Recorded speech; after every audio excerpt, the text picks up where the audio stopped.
La présentation du projet pilote, qu'Alexandra a déjà abordé précédemment. Donc l'accompagnement concerne donc 10 associations en Fédération Wallonie-Bruxelles. Donc ce que je vais faire maintenant, c'est vous expliquer un petit peu comment on procède, comment on a envisagé, nous, chez Engender, cet accompagnement-là. Donc comment on compte procéder, comment on a déjà procédé et comment on compte encore procéder, puisque on est vraiment encore dans la première phase, et vous donner un petit aperçu de ce qui ressort déjà maintenant à ce stade-ci, mais sachant qu'on n'est quand même encore pas très très avancé dans le déroulement de ce projet. Je crois que je vais... Non, ok. Alors d'abord, donc qui fait partie du projet, donc 10 associations, je disais, qui sont agréées par la Fédération Wallonie-Bruxelles. Alexandra l'a déjà évoqué, donc il y a vraiment une grande diversité dans les associations. Par leur taille, il y a vraiment des toutes petites et plus grandes comme Point Culture, justement, les domaines de compétences, donc ça, Alexandra les a évoqués. L'objet de l'association, donc on est aussi bien dans le domaine culturel que sportif, planning familial, situation géographique, donc il y en a quelques-unes qui sont vraiment là en Wallonie, d'autres se situent à Bruxelles. Voilà, je vous donne les noms des 10 associations. Donc l'association des centres culturels, AOSA, l'association Hommes-Femmes à Verviers, Bouillon de Culture, les Castors, là, dans le Hainaut, à Ézot, le centre culturel de Chimay, la Fédération Wallonne de Judo, le planning familial de Hatt, Point Culture, et la régie de quartier de Comines-Warneton. Donc vous voyez que c'est vraiment un panel très, très divers.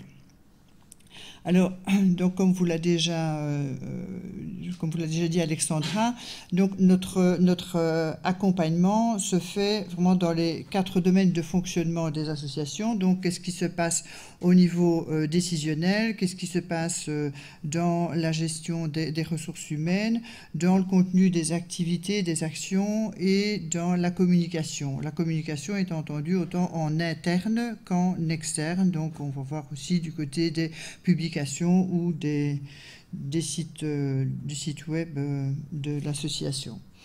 Alors, on a donc Engender a proposé une méthodologie participative, puisqu'on est, sachant que les associations qui se portaient candidates étaient volontaires, la méthode participative nous semblait évidemment la plus adéquate. Donc, on est beaucoup plus sur une démarche, on dirait, vraiment de coaching, d'accompagnement au plus près des associations. Ce qui suppose d'ailleurs pour nous, par exemple, de tenir compte que chacune des associations part d'un point de départ très très différent en matière d'égalité, ou même de connaissance, par exemple, des concepts là, dont on a parlé précédemment. Ce qui suppose aussi pour nous d'être flexibles et adaptables aux évolutions différentes. J'y reviendrai plus tard quand je ferai un peu le point où on en est actuellement. Et ça suppose une implication active des associations. Donc, j'insiste là-dessus, on part vraiment de ce qu'elles avancent, d'où elles en sont, mais aussi des directions dans lesquelles elles veulent prioritairement avancer. Donc, il y a vraiment tout un processus de réflexion qui se fait avec les associations. Alors, les grandes étapes du projet, c'est l'établissement d'un diagnostic.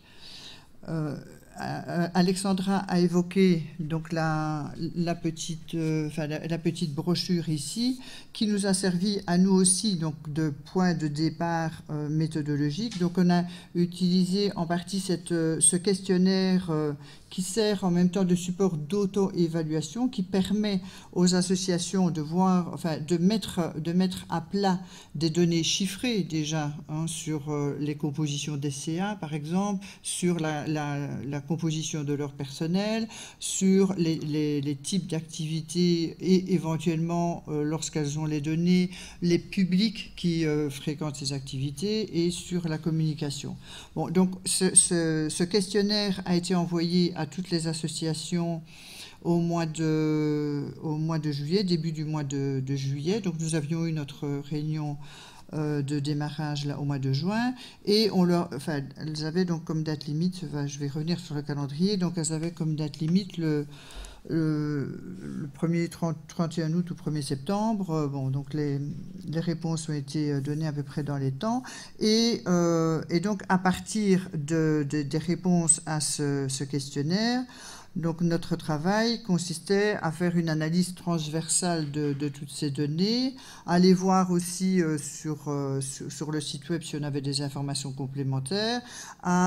Certains, on leur avait demandé aussi s'ils avaient le bilan social à nous fournir. Enfin, donc on collecte toutes ces informations-là, et on dresse après ça un diagnostic, donc une mise à plat vraiment de la situation à un moment donné. Évidemment, c'est une photographie de l'association où elle en est aujourd'hui, donc avec ses points forts et, disons, ses points à améliorer. Bon, l'étape suivante sera évidemment la formulation de pistes d'action lors d'un atelier participatif. Je vais y revenir. Là, on doit élaborer un planning en commun et initier à l'auto-évaluation. Et la dernière étape qui va se faire donc dans le cours de l'année sera évidemment de préparer à cette évaluation globale qui sera menée par la Fédération Wallonie-Bruxelles l'année prochaine.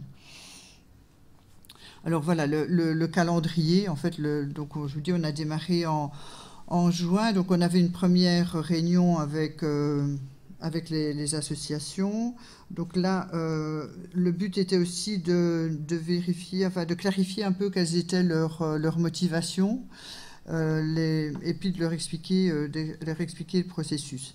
Et on leur avait demandé aussi à ce moment-là de désigner une personne ou éventuellement un groupe pas un groupe, mais deux personnes de contact, donc qui nous servent d'interface tout au long du projet. Donc l'envoi du questionnaire, je vous ai dit, donc avec un retour début septembre. Alors l'atelier participatif, je vais y revenir, donc on est là-dedans maintenant. Donc il y a ces ateliers, donc il y en a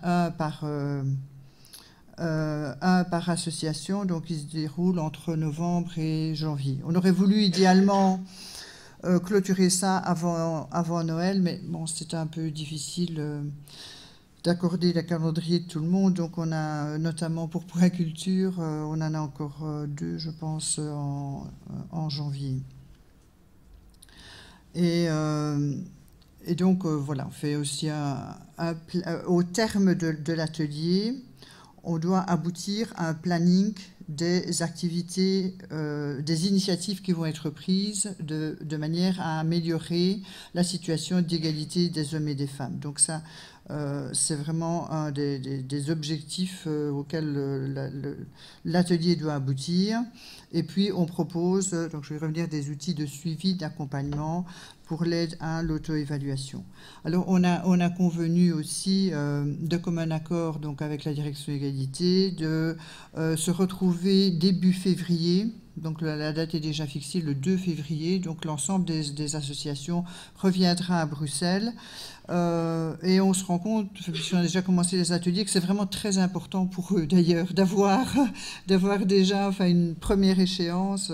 Et aussi, ces associations sont très demandeuses d'échanges en fait entre elles, voir un petit peu aussi où chacune en est.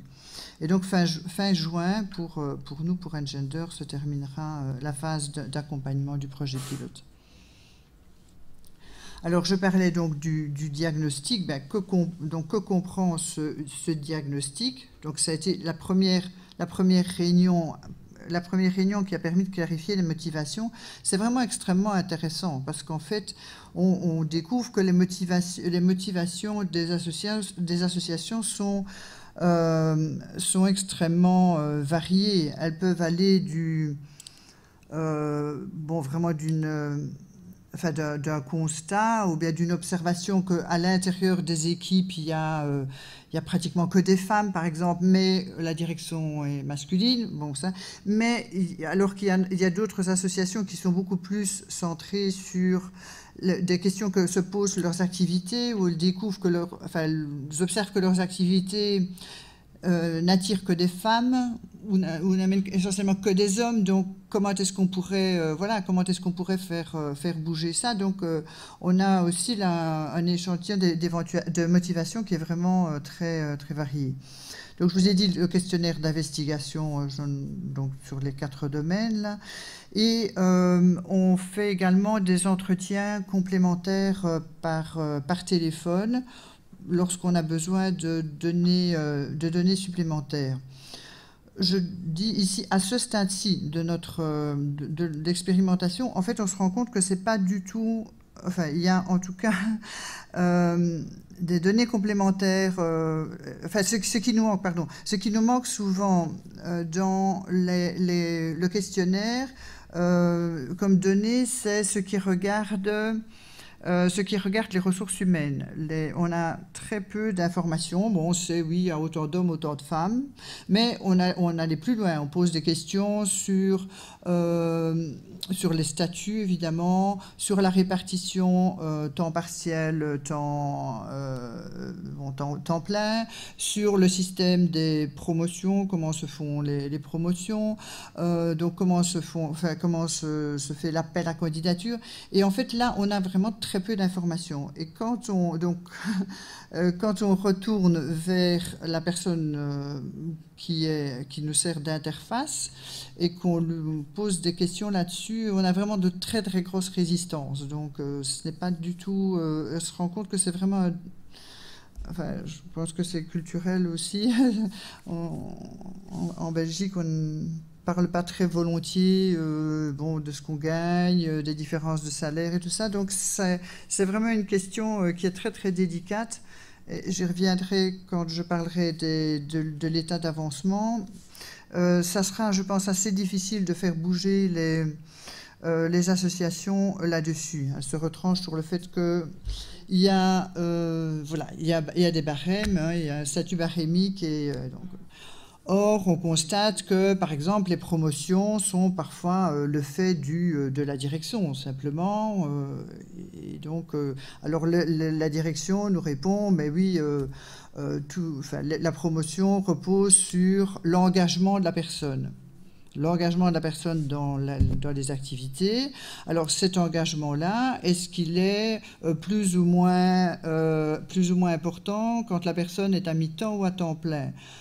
Oui, évidemment, quand c'est des mi-temps, on voit moins cette personne-là que si elle est à temps plein. Et puis on constate qu'il y a beaucoup plus de femmes à mi-temps. Donc on se demande quand même s'il n'y a pas un petit biais là, mais bon,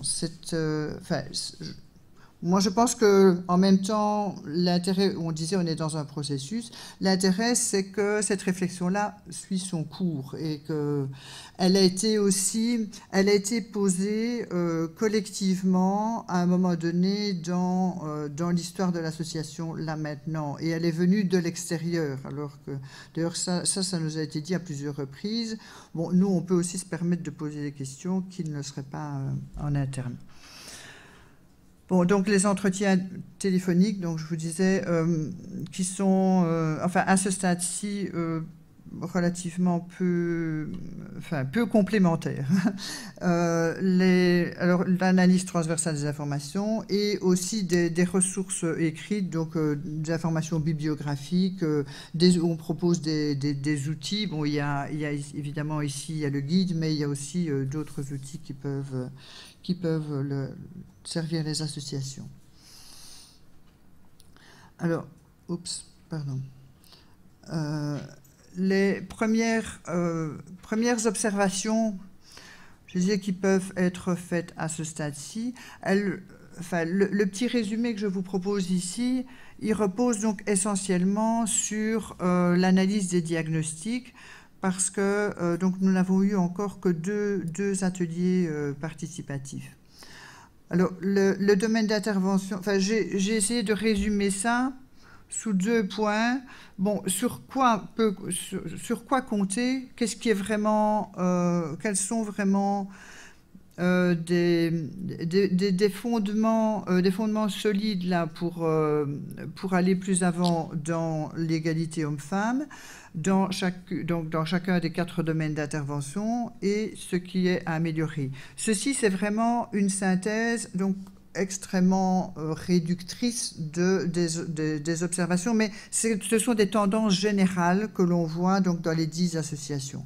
Alors, au niveau décisionnel, ce qu'on constate, c'est qu'il y a vraiment une prise de conscience et une volonté de changement, en tout cas, pardon, il y a une faute de frappe, en cas de déséquilibre. Il y a vraiment eu, et le diagnostic a été, sur ce plan-là, vraiment éclairant. Ah oui, tiens, bon, on ne se rendait pas compte à quel point il y avait un problème. Bon, mais les situations, et alors ce qu'on constate aussi, oui, c'est que les situations sont très variables dans le temps. On a parlé de la difficulté d'avoir des candidates femmes dans les conseils d'administration. Bon, ça, c'est une donnée qui revient tout le temps. On nous dit, bah oui, on veut bien avoir des femmes dans les conseils d'administration, mais on n'a pas de candidates. Alors, comment on fait pour avoir des candidates? Donc, il y a vraiment toute la discussion aussi, comment est fait l'appel à candidature, à quel moment s'organiser les réunions, enfin, pour y amener des femmes. Mais ce qu'on constate aussi, c'est que c'est vraiment très variable. Il y a des associations qui, à un moment donné, étaient presque, enfin, respectaient à peu près des quotas, et puis pof, il y a 2-3 femmes qui partent. Enfin, bon. Donc, ça, c'est vraiment très variable. Alors, ce qui est à améliorer, bon, ben voilà, c'est ce que j'ai dit, fréquent déséquilibre, il manque le S, des compositions des CA en défaveur d'un des deux sexes, et plus généralement du sexe féminin, mais il y a aussi le cas d'associations travaillant donc, dans le domaine des femmes qui ont du mal à y amener des hommes. Alors, sur le plan des ressources humaines, bon, voilà, des rémunérations sur base barémique. Bon, ça, c'est un donné valable pour tout le monde. Et la réflexion en cours sur le travail atypique et les horaires décalés. On a constaté que là-dessus, la discussion est très, très ouverte. Autant il est plus difficile de discuter des promotions, autant la discussion sur les horaires décalés plus souvent prestés par des hommes ou le travail atypique plutôt fait par des femmes, ces questions-là sont assez ouvertes. Bon, à améliorer des cadres plus généralement masculins que féminins et plus de temps partiel presté par des femmes que par des hommes. Et quand on pose la question, parce que ce n'est pas la question du temps partiel qui est évidemment problématique, c'est quand on pose la question est-ce que c'est choisi, on entend qu'en général, ce n'est pas choisi. Il y a aussi, quand même, dans un secteur où les salaires ne sont pas toujours très, très attractifs, et un mi-temps avec une base salariale qui est assez basse, on retrouve des jeunes femmes.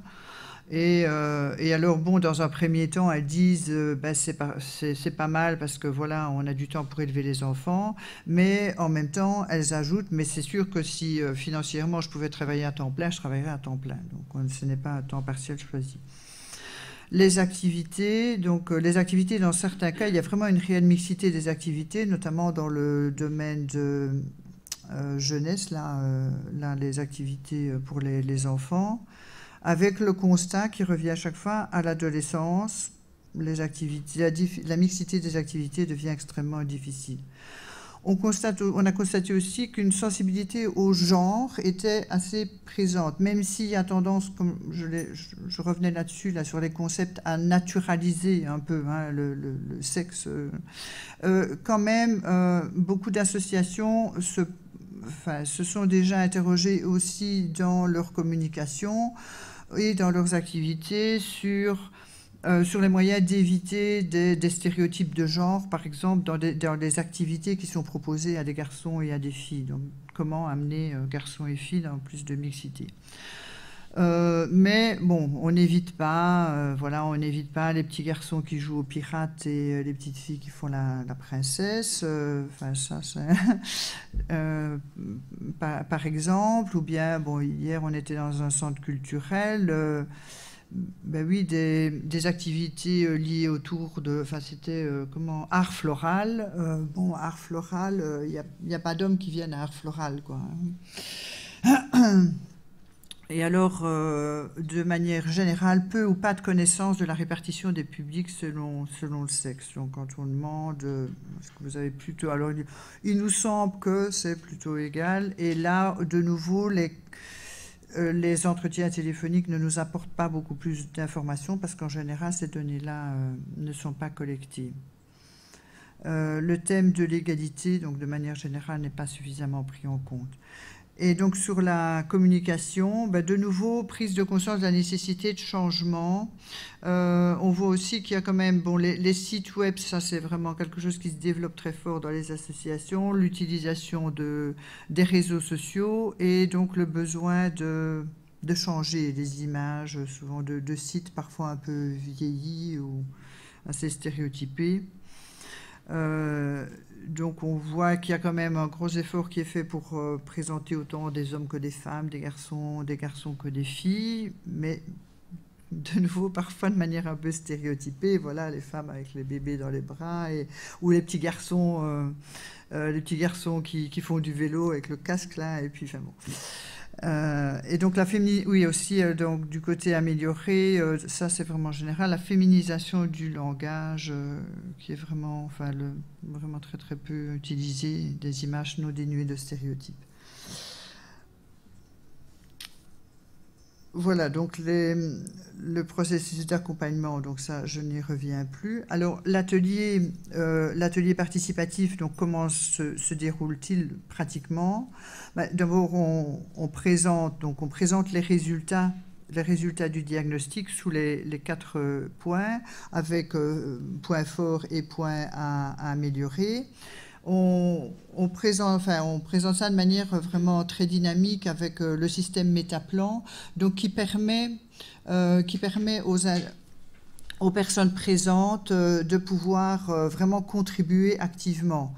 C'est-à-dire que lorsqu'elles lisent, elles lisent sur écran le résultat du diagnostic et les points à améliorer, elles ont la possibilité de mettre sur une fiche ce qui pourrait être fait pour que ça... Donc on dit, mais voilà, maintenant, vous avez cette observation-là, qu'est-ce qui pourrait être fait pour améliorer? Donc des propositions d'action. Dans un premier temps, on ratisse large, tout ce qui peut être fait, et puis après, on va venir sur... vraiment ce qui va être mis en place de manière beaucoup plus concrète. Et alors là, on aborde aussi les outils d'auto-évaluation. Comment est-ce qu'on peut s'auto-évaluer, sachant donc au terme à juin 2015, on devrait être en mesure de fournir à la direction égalité des résultats qui puissent être comparables, en tout cas d'association à association. Alors, les participants, donc quand on envoie le courrier, on demande qu'il y ait au minimum le ou la responsable de l'association, un membre du CA, représentant éventuellement des travailleurs et travailleuses s'il y a, des responsables de projets. Donc là, lorsqu'il y a plusieurs activités, de préférence que chaque activité soit représentée. Donc vous comprenez la difficulté de notre agenda parce que bon voilà, on s'est vraiment retrouvé vraiment avec de grosses difficultés à obtenir des dates qui permettent aux associations de rassembler ces différentes personnes. Et là, donc il y aura un seul atelier par association et il dure une demi-journée, une matinée ou un après-midi, c'est selon. Alors, lorsqu'on est donc dans l'étape des priorités d'action, donc je vous dis, dans un premier temps, on on demande aux participants d'essayer de formaliser donc, sur ces fiches toute proposition d'action. Et ça va vraiment des plus utopistes aux plus réalistes.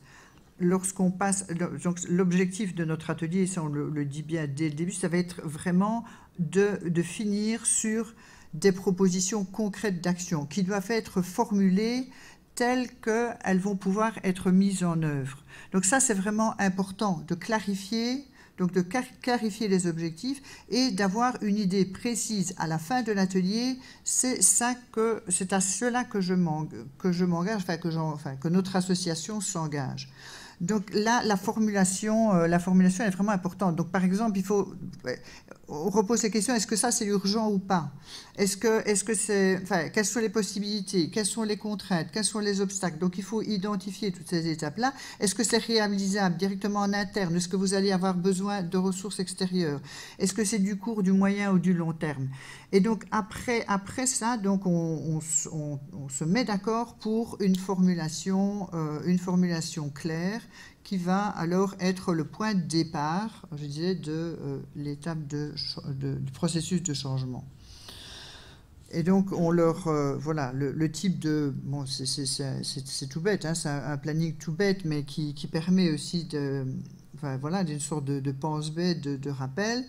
Bon, qu'est-ce qu'on fait en matière de prise de décision? Donc là, on formule, comme je viens de dire, Bon, par exemple, on s'engage à ce que d'ici au renouvellement du prochain conseil d'administration, il y aura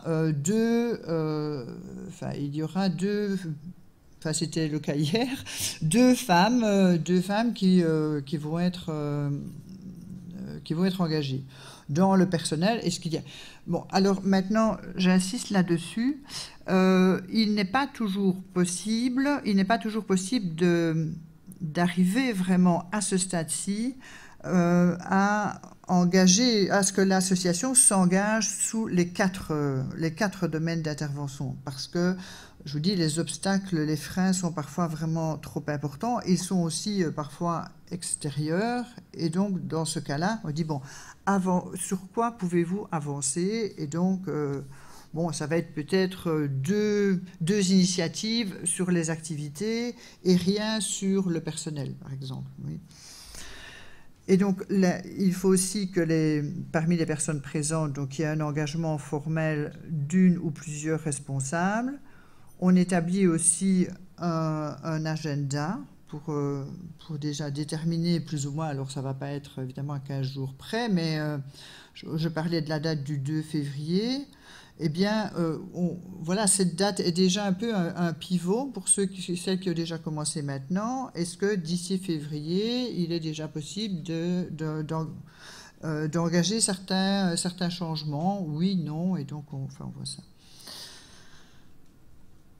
Ça va, je ne suis pas trop dans le détail. Alors, on disait donc qu'il faut... Ce changement, il a quelque chose de quand même de très structurel. D'ailleurs, je voudrais faire ici une petite parenthèse parce que se constatait hier avec les collègues, faisait une observation extrêmement intéressante, à notre avis, pour ce qui se passe dans les associations.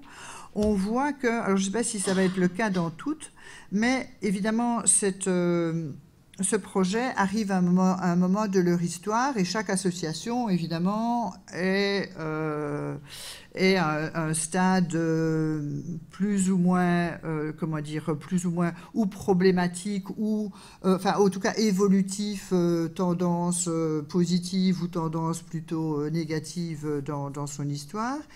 Et on voit que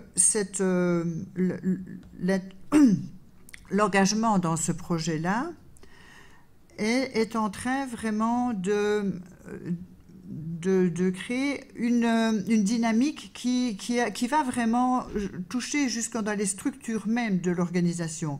Si je prends une organisation qui est plutôt sur des questions un peu pas de renouvellement du leadership, mais en tout cas de questionnement sur un leadership très traditionnel, un peu paternaliste, enfin comme c'est le cas dans beaucoup d'organisations. Ce questionnement-là, il peut justement être porté par les questions d'égalité homme-femme, évidemment. Et donc, ça touche, en touchant au questionnement du leadership, on questionne vraiment toute la dynamique interne de l'association. Et donc, c'est pour ça qu'il est important aussi que les associations qui font ce processus-là accompagnent ça d'une réflexion d'auto-évaluation en permanence, d'où on est parti, vers quoi on va, quelles sont les étapes que l'on va franchir, comment est-ce qu'on peut mesurer ce processus-là.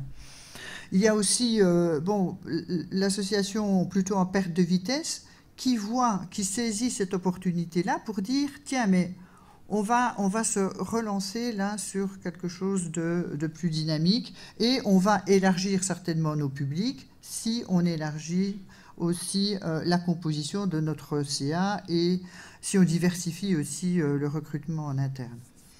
Donc voilà l'outil d'auto-évaluation qu'on propose. Donc de nouveau, c'est très basique, mais ce sont des outils qui permettent juste de clarifier. Donc voilà, de nouveau, les 4 domaines, l'objectif que l'on veut atteindre, les critères que l'on se donne, et les indicateurs, on est sur la formulation d'un seul indicateur. Si on arrive déjà à formuler un indicateur, et donc ça, j'insiste, tout ça, on le fait dans l'atelier.